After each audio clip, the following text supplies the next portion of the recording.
আসসালামু আলাইকুম ওয়া রাহমাতুল্লাহ।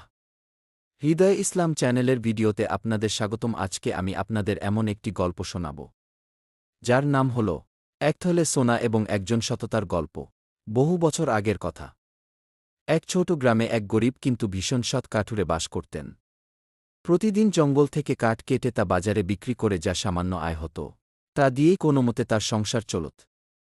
অভাবের সংসার হলেও তার মনে ছিল অগাধ শান্তি, কারণ তিনি সবসময় আল্লাহর ওপর ভরসা রাখতেন এবং হালাল উপার্জনের চেষ্টা করতেন। এক দুপুরে প্রচণ্ড গরমের মধ্যে কাঠ কেটে ক্লান্ত হয়ে তিনি একটি বড় গাছের ছায়ায় বসেন। হঠাৎ গাছের গোড়ায় একটি কাপড়ের থলে পড়ে থাকতে দেখেন তিনি। কৌতূহল নিয়ে থলেটি খুলতেই কাঠুরের চোখ থমকে গেল। থলেভর্তি চকচকে সোনার মোহর। এক মুহূর্তের জন্য তার মনে হল, এই সোনাগুলো দিয়ে তো আমার জীবনের সব অভাব দূর হয়ে যেতে পারে। সন্তানদের ভালো পোশাক, ভালো খাবার দিতে পারব কি? কিন্তু পরক্ষণেই তার মনে আল্লাহর ভয় জাগ্রত হল। তিনি ভাবলেন, না, এই অর্থ আমার নয়। এটা অন্য কারও কষ্টের উপার্জন। অন্যের জিনিস না বলে নেওয়া তো ইসলামে কঠোরভাবে নিষিদ্ধ। কাঠুরে থলেটি নিয়ে সোজা বাজারের দিকে রওনা হলেন। বাজারে গিয়ে তিনি উচ্চস্বরে ঘোষণা করলেন, কারো কি কোনো থলে হারিয়ে গেছে? আমি একটি থলে পেয়েছি গি। কিছুক্ষণের মধ্যেই এক ধনী ব্যবসায়ী হন্তদন্ত হয়ে ছুটে এলেন এবং বললেন, হ্যাঁ, আমার সোনাভর্তি থলে হারিয়ে গেছে। কাঠুরে সব মিলিয়ে দেখে থলেটি সেই ব্যবসায়ীর হাতে তুলে দিলেন। ব্যবসায়ী তার সোনা ফিরে পেয়ে ভীষণ খুশি হলেন। কিন্তু একই সাথে তিনি কাঠুরের সততা দেখে অবাক হয়ে গেলেন। তিনি বললেন, এই যুগে এত অভাবের মধ্যেও তুমি এতগুলো সোনা লোভ না করে ফেরত দিলে। তুমি চাইলে তো এটা লুকিয়ে রাখতে পারতে গি।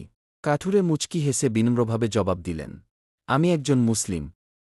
আমার আল্লাহ আমাকে শিখিয়েছেন অন্যের হক নষ্ট না করতে। সাময়িক লোভের জন্য আমি আমার আখিরাত নষ্ট করতে পারি না।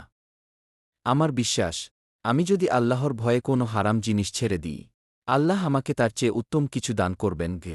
ব্যবসায়ী কাঠুরের এই কথায় এতটাই মুগ্ধ হলেন যে তিনি তখনই তাকে 1 ডজন সোনার মোহর উপহার দিতে চাইলেন।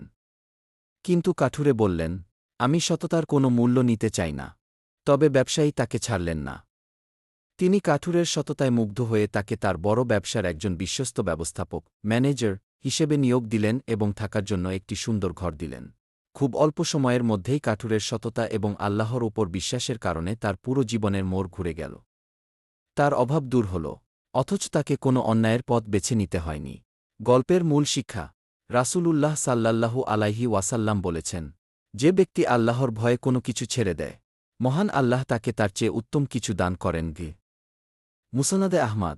সততা হয়তো মাঝে মাঝে আমাদের ধৈর্যের পরীক্ষা নেয়, কিন্তু এর শেষ পরিণতি সবসময় সুন্দর ও বরকতময় হয়। আসুন, আমরা জীবনের প্রতিটি পদক্ষেপে হালাল ও সততার পথ বেছে নিই।